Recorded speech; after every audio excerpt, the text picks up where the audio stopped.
So thank you all so much for joining us. Again, my name is Catherine Clark. I am the VP of Community Engagement at Housing Assistance Corporation.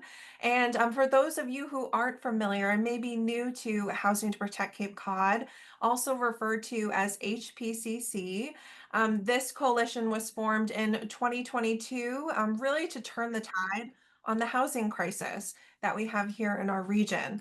And this coalition is housing assistance, and the home builders or remodelers are joined by the Cape Cod Chamber of Commerce, as well as the Cape Cod and Islands Association of Realtors. So we all really came together to amplify our housing advocacy efforts because there's more power in numbers, and we knew that we could come together and partner up and share and gather to educate our community. So it's wonderful to have everybody here. Now more than ever, we need to take action and support pro-housing policies. So thank you for coming to learn more about our presentation this evening. And some final just reminders, this session is being recorded, and we will be posting the recording on the Housing to Protect Cape Cod website. So that will be available to view, and it will be shared in our post-event outreaches to all of our registered attendees. We are going to hold questions for the end of the program. So if you have any questions, feel free to enter them into the chat and we'll add them to the queue. And once we open it up for the Q&A portion of the program, you can raise your hand or unmute and join us. We want to make sure this is a nice dynamic conversation. So with that, I will pass it to my colleague and our facilitator for the evening, Rob Brennan, our Chief Legal Officer here at Housing Assistance. Great, thank you, Catherine. And I don't know if I'm the only one, but I feel like those disclaimers that this session is being recorded has taken on new meaning in the post Coldplay concert era. But I thank and appreciate all of you for joining us here today. And in reprising my role for Catherine as a facilitator on these HPCC sessions. Today's session, really kind of hits home with me because I had the privilege, along with colleagues who are on this call, including the remarkably wonderful Dorothy Savarese, in playing a role in the launch of the Massachusetts Housing and Climate Innovation Center. And that is an effort that has been supported by the Cape Cod Commission. I see Stephen Tucker here, and the support of I guess up to 6 towns now that we've worked with over the past 2 years, being Sandwich, Falmouth, Barnstable, Chatham, Eastham, and Orleans. And they've all been wonderful partners both last year and this year. Real quick, the origin story for the Housing and Climate Innovation Center and the All Stars program goes back to the One Cape Conference in 2022, where Joe Curtatone, former mayor of Somerville and current head of the Alliance for Climate Transition, was speaking at the conference.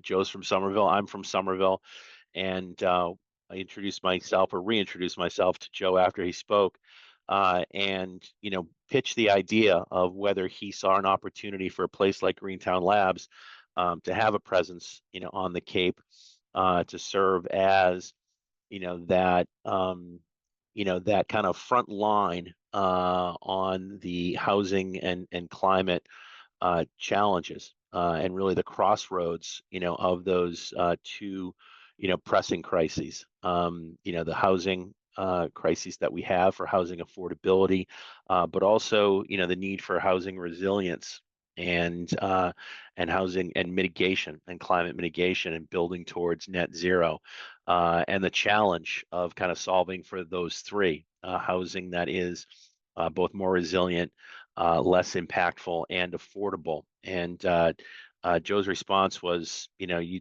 don't need Greentown Labs to come down here. You guys should be doing this, yourselves.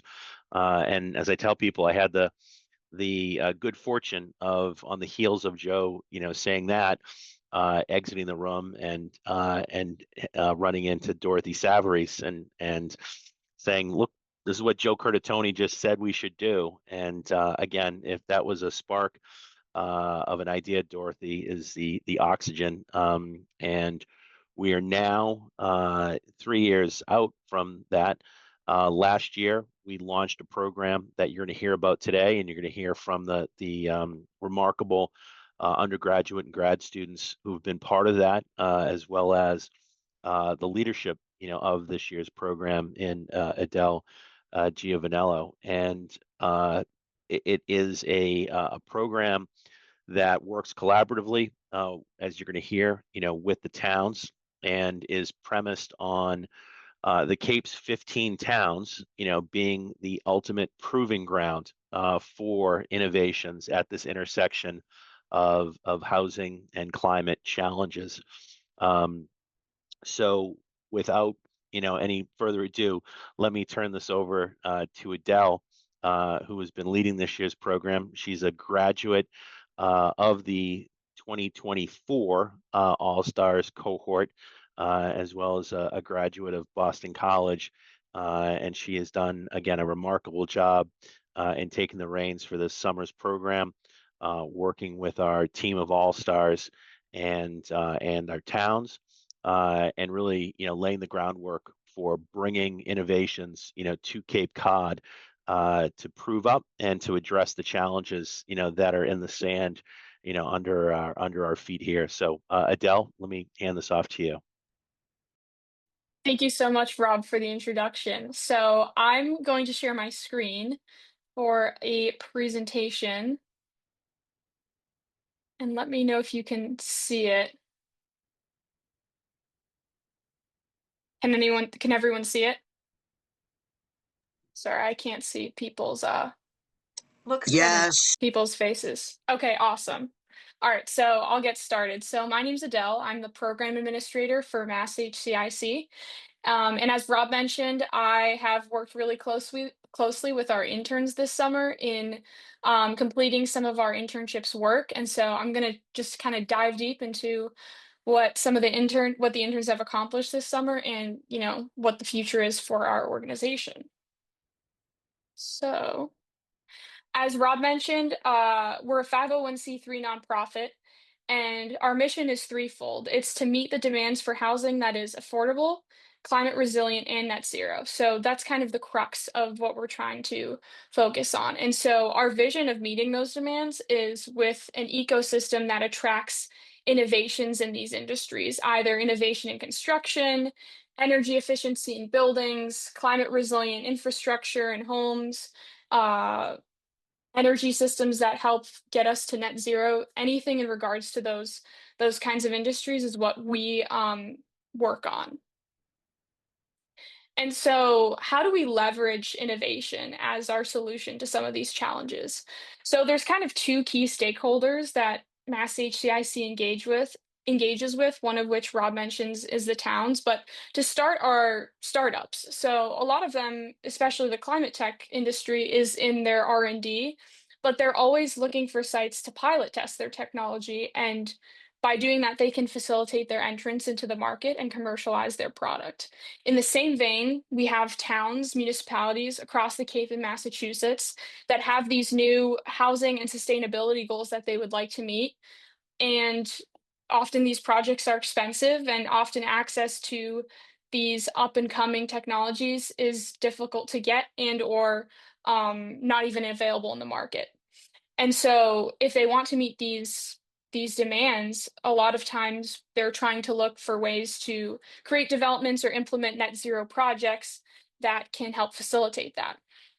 And so what MassHCIC does is we bridge these two stakeholders together, and we partner them together through our innovation opportunity database. So we collect information through our town partnerships on all the existing built and natural assets of the towns. And we gather information like buildings that flood, buildings that are looking to implement solar, areas near low-lying roads. And if there's startups with those solutions to those challenges that help with flood mitigation, that help with implementing solar, that help with insulation to improve energy efficiency of buildings.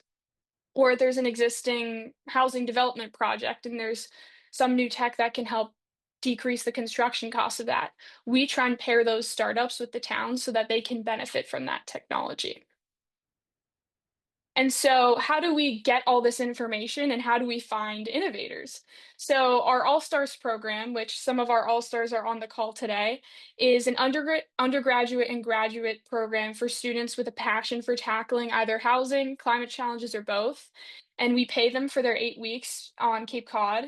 And they each get paired with a local municipality to collect information on the assets. So, this is them driving around, taking pictures, asking questions, getting all the kind of nitty gritty, or as one of our directors says, unstructured data that might not be available on your typical town ArcGIS or web assessor databases that the municipalities already have.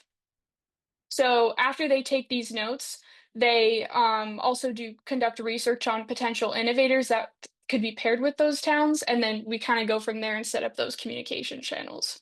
And so in addition to this, we also encourage creativity and exploring additional interest outside of just cataloging and connecting those innovators. And so each intern will also conduct a research project on a topic of their choice that is related to housing and or climate over the course of the 8 weeks and presents those. And so after I'm done with this presentation, I think we'll have each of our all-star interns do a quick little synopsis, 1 to 2 minutes, of what they've been researching this summer.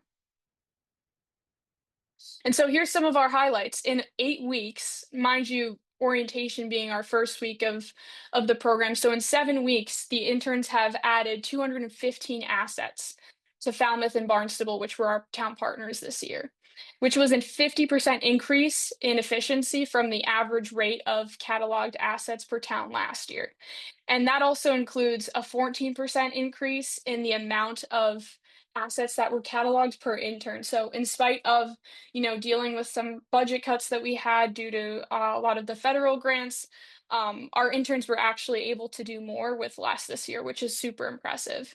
In addition to this, they've contacted almost 50 innovators, and we have 11 ongoing discussions with startups to possibly implement in town projects.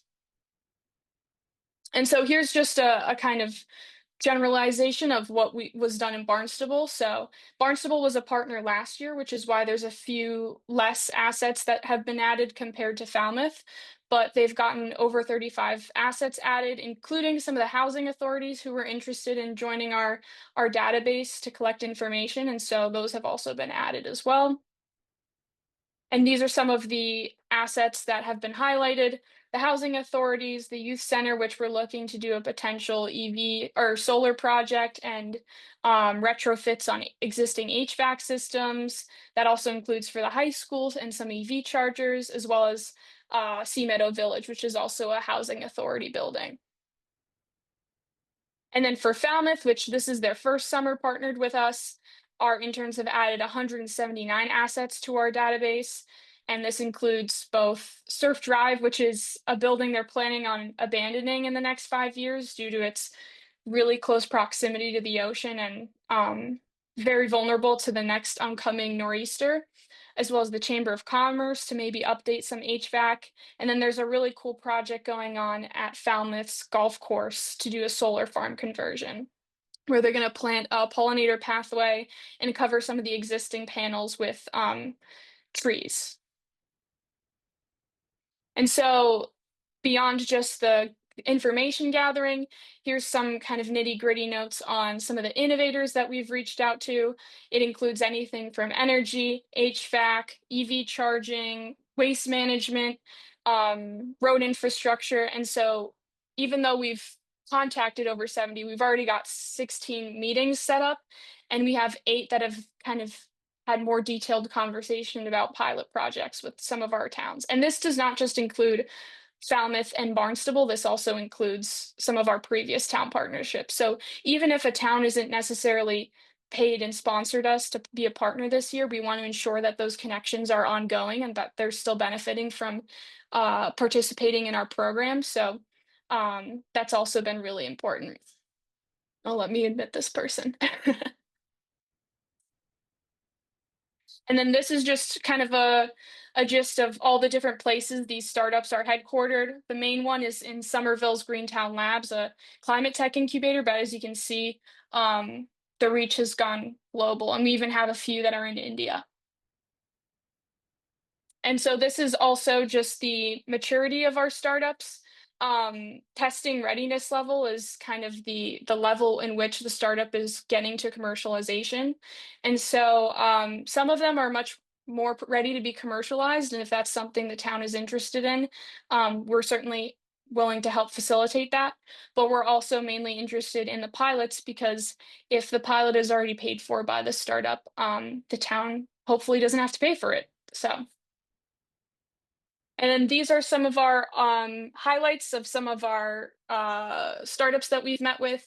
Trellisair is a dehumidifier that's planning to become an AC unit using a membrane, so it uses 50% less energy than existing dehumidifiers, and they're looking to pilot in fall of 2025.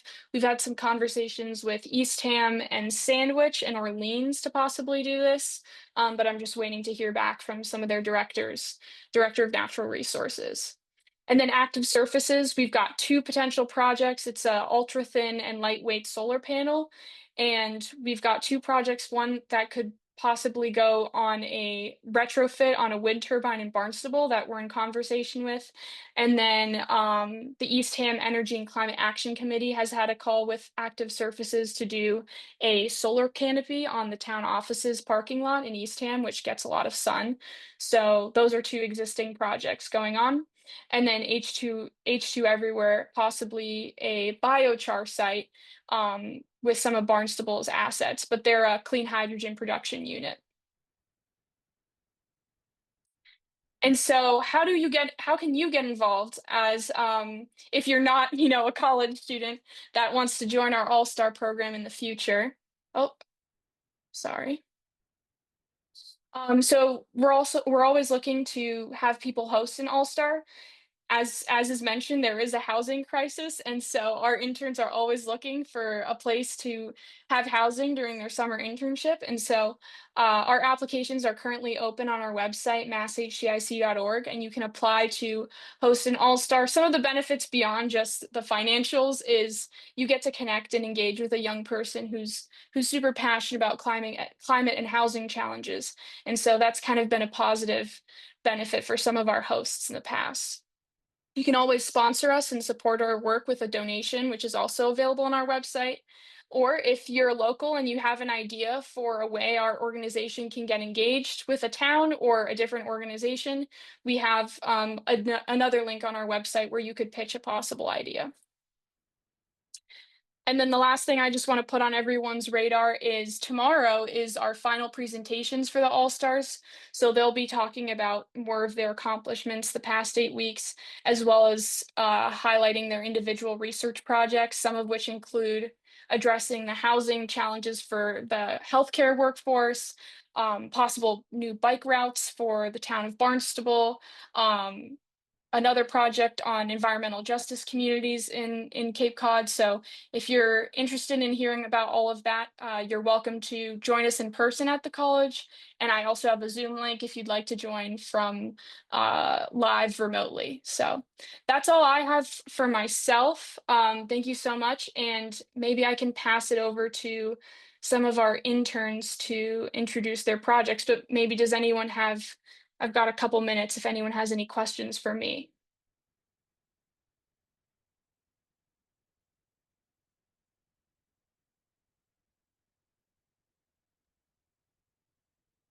I think it was a great job, Adèle. Thank you.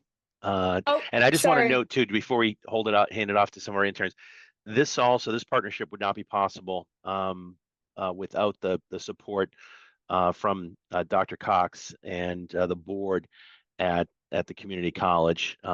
It has been home to the Mass Housing and Climate Innovation Center for the last 2 years, and all of the cohort of All-Stars worked out of the college, the new Wilkins Science and Engineering building, an incredible asset that they've generously made available to MassHCIC in the program. So I want to thank them for that and underscore the invitation. I hope that folks that might be interested will take the time to hear the extended versions. But with that, let's get into some of the summaries, Adèle.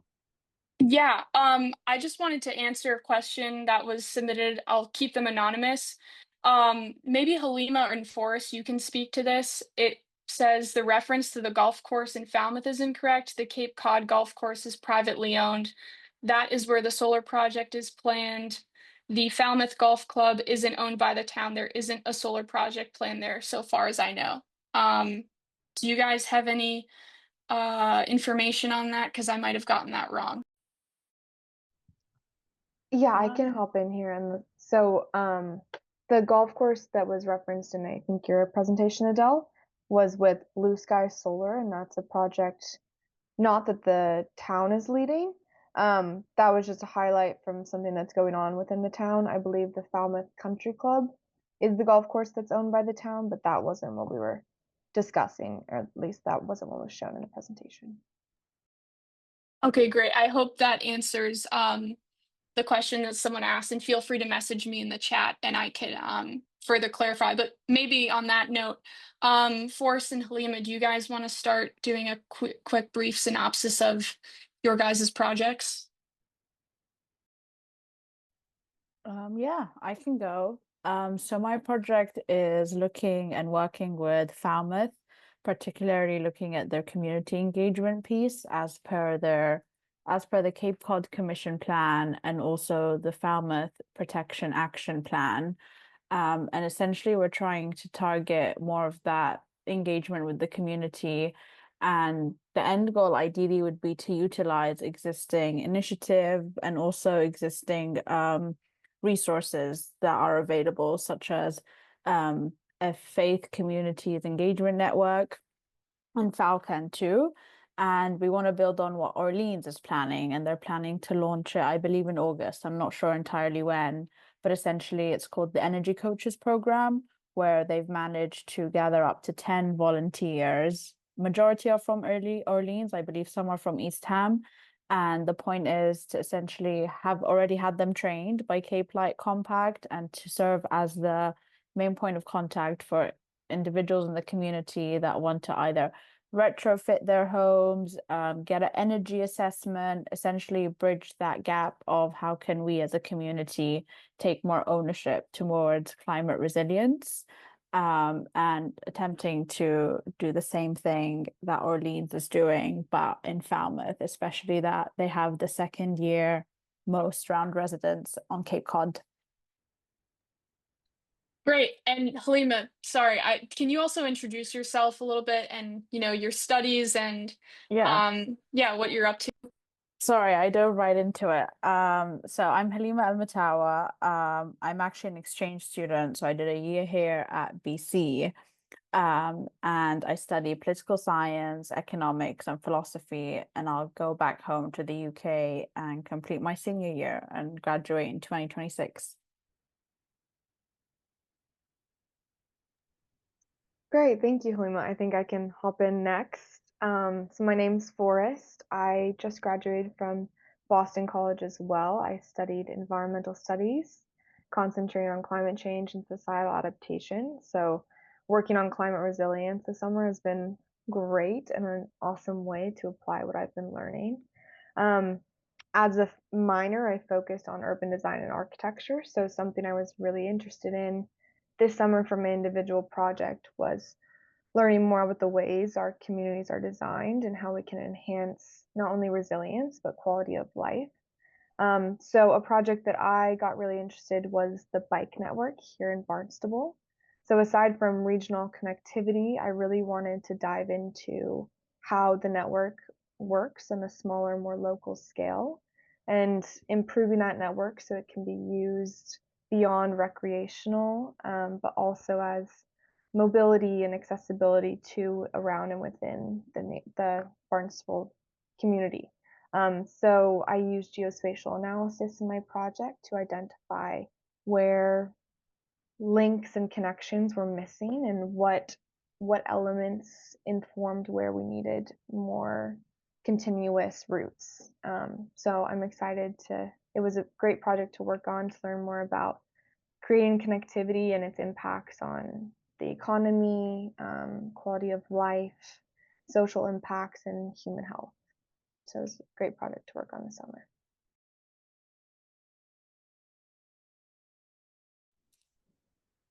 I can speak next. My name is Samantha Kipperman. I'm going into my senior year at Brandeis University, and I'm majoring in health science and environmental studies. And so my project this summer focused on understanding how the housing crisis is directly affecting Cape Cod's healthcare workforce and what can be done about it. So this was kind of rooted in my passion for healthcare access. And so one of the biggest barriers to healthcare access on the Cape is housing crisis. The reason the region is facing a growing demand for care driven by an aging population, and at the same time, it's experiencing severe workforce shortages, not because people don't want to work in healthcare, but because they simply cannot afford to live here. So to better understand the issue, I developed a short anonymous survey specifically targeted at healthcare workers, starting with the staff at Duffy Health Center in Hyannis. And these are the people working on the front lines of community health. And so I wanted to hear directly from them to understand how housing is impacting their ability to live and work on the Cape. And so I was able to hear from about 40% of the staff. I can go through some quick statistics that I found out. Only 38% said that their housing is both stable and affordable, and this means that 60% are not. Over half are spending more than 30% of their income on housing, and 1 in 3 are considered housing insecure. Nearly 80% have considered leaving the Cape or turning down a job because of housing issues, and more than a third say that they're likely to leave their current job within 2 years due to the cost and availability of housing. And so I also asked the staff what would help, and they had clear answers. They want more affordable rentals and starter homes, and support for first-time ownership. Some expressed interest in townhomes or seasonal housing. And so the feedback was more than just data, it's really like a call to action. And so I proposed 3 solutions based on current programs that exist on the Cape. And in my presentation tomorrow, I'll dive a lot further into that. And so the first program is I'm looking to expand a rental subsidy program like the Thrive Initiative through the Housing Assistance Corporation to include healthcare staff workers, not just other essential staff. There are 2 more programs that I look to expand as well in order to improve healthcare access by addressing the housing barrier. And so the big idea through my project and my research and everyone who I spoke to throughout this is that we really don't have to reinvent the wheel. And many of these programs already exist. We just need to adapt and expand them to meet the needs of one of our most essential but housing burdened workforces. And my hope is also that this project doesn't stop at the Duffy Health Center. The survey was designed to be scalable and can be replicated across other health systems on the Cape, and even across other industries and regions facing similar challenges. So it was really exciting doing this survey this summer, and I learned a lot, and I'm excited to bring this more to the Cape. I can go next. I think I'm the last intern here. My name is Jade Larsen. I'm originally from the South Shore of Boston, and I just graduated from UMass Amherst, where I studied political science and natural resources conservation. And starting in the fall, I'll be enrolled in a master's program for regional and urban planning. So this intersection of housing and climate that we've been exploring in this internship has been right up my alley. But my independent project has entailed the creation of an environmental justice toolkit for environmental justice populations and organizations based on Cape Cod. as environmental justice was a theme that I explored a lot during my undergraduate studies and was a theme that I knew I wanted to kind of bring along with me throughout the internship. So the independent project portion of the All-Stars program has been a great opportunity to explore that. But early on in the internship, I learned that the Commonwealth has identified 54 environmental justice populations throughout the Cape and the Islands. So these are communities that the state has identified that may be at a heightened risk for environmental hazards and risks, or they may experience barriers in decision making.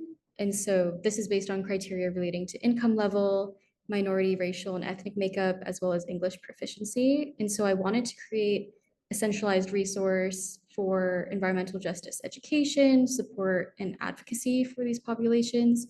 So I ended up making a website that will be centralized and accessible to these populations. Great. And our intern Sara can't join us right now because she's actually at a meeting regarding her own project. But she is doing a project on the Hyannis Youth Center and seeing if there's a possible implementation for solar and how to maximize the energy efficiency of that building to save the town of Barnstable a bunch of money annually. So she's kind of running the numbers for that, and that will also be available tomorrow. And I've dropped the Zoom link for that if anyone is interested to join.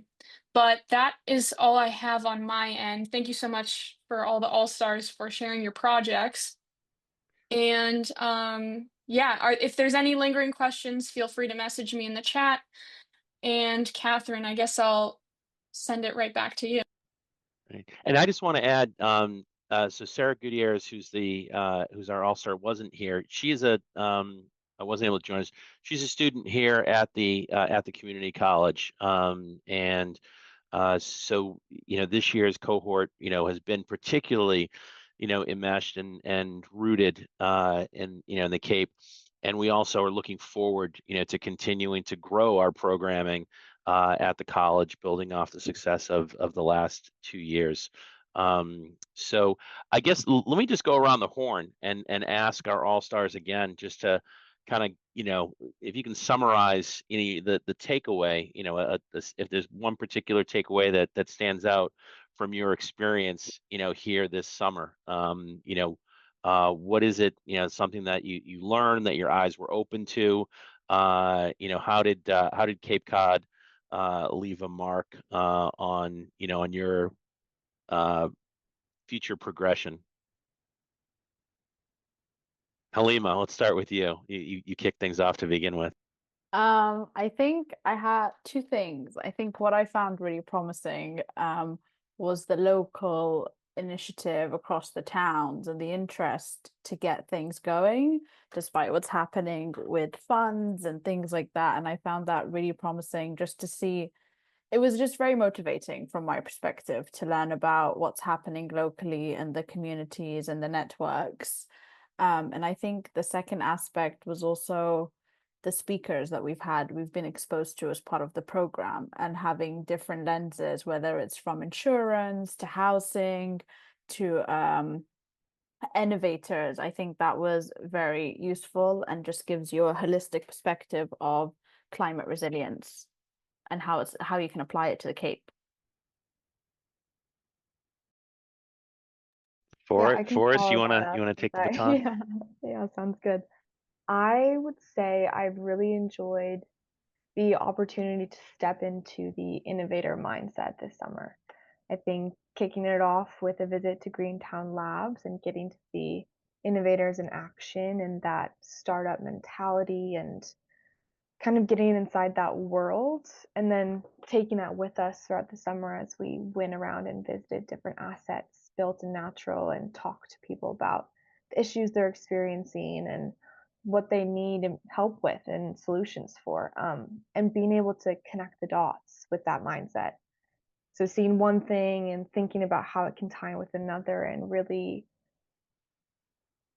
inviting that circularity and synergistic approach into what we're cataloging and how we're going about to find solutions. So I really appreciate the opportunity to uptake that innovative mindset and use my creativity to connect the dots for solutions on the Cape. Great, thanks. Sam, you want to hop in next? Sure. I really resonate with what Forrest and Halema have just said, but I think personally this summer has really been extremely valuable and has really been an unforgettable experience. I think by putting myself out there and speaking to people, especially through the speaker series, has been extremely valuable. I think hearing from all these different people and all their different perspectives, where they work, what they do, and what we can do to really move forward with their projects has really opened my mind, and how there's so many different projects out there and what we can do to really um, create more climate resilient net zero housing and even healthcare. Fact, like everything is really correlated. Um, and again, I also have been able to be in a more like innovator mindset as well and speaking to innovators and their technologies. So I think this whole summer has just really been extremely valuable and I've learned so much. Great. Jade.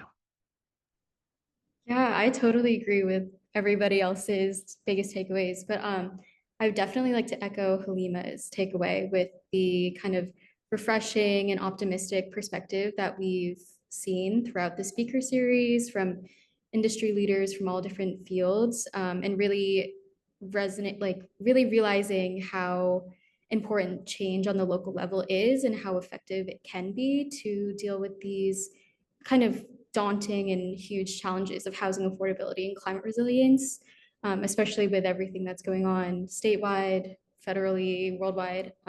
It was a really nice and refreshing perspective to hear from all these local leaders about the change that we can make as individuals on the local level. Thank you. Well, I want to close it out just with a plug to all the folks joining us. This is a fantastic program. You can learn more about it by going onto our website at masshcic.org. As Adèle said, if folks have a bedroom for next summer and are open to hosting some of our amazing young people that will be coming in for the summer of 2026. We call this kind of the All-Stars program, and I think it parallels the Cape Cod Baseball League in a lot of ways, right? It's attracting our best and brightest to the Cape to spend 8 weeks. We may extend it a little bit more next summer. But you are going to be hosting folks that will be going forward in their careers and accomplishing amazing things, including hopefully, directly, for us here on Cape Cod, helping to facilitate, bringing in innovators and innovations to address the challenges that we're facing. So help us spread the word, help us, garner additional support. At your town level, if your town is not currently involved as one of our partners, urge them to consider it for next year. We'll be expanding our ask and reaching out to some of the towns we have not yet worked with. So I hope everyone here was able to learn a little bit about what's going on in terms of driving innovation at the intersection of housing and climate here on Cape Cod. And if there's no other questions in the chat, I'll toss this back over to Catherine to wrap things up. Thank you. I think I can say with full confidence that our future is bright with these rising all-stars. This was such an inspirational presentation. Thank you all. There's this powerhouse of women that we have here. Thank you so much for sharing your projects, and good luck tomorrow. That's an exciting event for you all and a wonderful milestone, and in the future, going back to school and on your future endeavors. We're so grateful that you could lend your time and talent to our program today. So thank you. And yes, just a final call for any questions. If you want to raise your hand or add anything to the chat, please do. Just as a reminder, we will be sharing the recording of this session on our website and in our post-event outreaches. So you are welcome to share and spread the word of this amazing program. All right, we have a question from Dylan in the audience. Hi, Dylan. You're welcome to unmute. Hi, everyone. Really impressive presentations. Thanks so much for sharing everything. I'm joining the call from Nantucket, and I'm sorry, I've been doing some work, so I'm sort of 1 year in, and I'm sorry if you already addressed this, but I'm just curious whether I'm new to Nantucket. I'm curious whether you guys have worked with the town of Nantucket in the past, and if that's something that could be viable for future cohorts. Yeah. Dylan, we have not, but it definitely we have had some preliminary conversations, some great groups that are active on the island, as you know, and we would love to find the opportunity and a way to work, with the island, identifying platforms and opportunities, to bring innovators and their innovations onto the island. I don't think it would be very hard to find students that want to spend 8 weeks on the island. If you can help us line up some housing, I know that's a challenge, on Yeah. the island, but Housing's always a challenge. absolutely, and urge you to reach out to us through the website. We'd love to continue this conversation and work with you to see how we can continue to expand the work that's being done through MassHCIC, through the All-Star programs, and through the college as well as we build out that program. Awesome. Thank you. Something else that was messaged to me that I guess I'll mention is about the asking if we had recruited to any men, and we did, but unfortunately they all turned it down. So just want to enforce that there was no bias in our recruiting process here. So yeah, please reach out to the young men as well. We'd love to get them involved. We had 2 last year, but it's been all women. It's also been great. Definitely don't doubt that as well. But It's just wanted also to point that out. also been blind scoring, so really kind of the cream has risen to the top, and the folks that you're seeing here are the top of little less than 100 applicants that we got in. So we're hoping to expand the program for next year. And then we'll be able to do that with, expanded funding and especially expanded housing. So I hope you'll all consider helping us in that regard. All right. Well, if there are no more questions, I'll just wrap up with 2 final save the dates. We have our next Housing to Protect Cape Cod session taking place next month. We're nailing down a date in mid-September, so stay tuned. This will be focused on Housing Development 101. So we have some great speakers lined up for the next session. And I also just want to make a plug for Housing to Protect Cape Cod's upcoming summit. So this will take place, it seems far away, but it'll be here before we know it, on Thursday, October 30th. So we're looking forward to seeing everybody and bringing together our regional leaders to learn more and to activate everyone in our housing education and opportunities here in our region. So thank you all again for joining us. And one last thank you to our speakers, Rob, for facilitating. We're grateful for everybody's contributions. Great. All right. Have a great Thanks, night. everyone. Thanks, Take care. everybody. Thank you.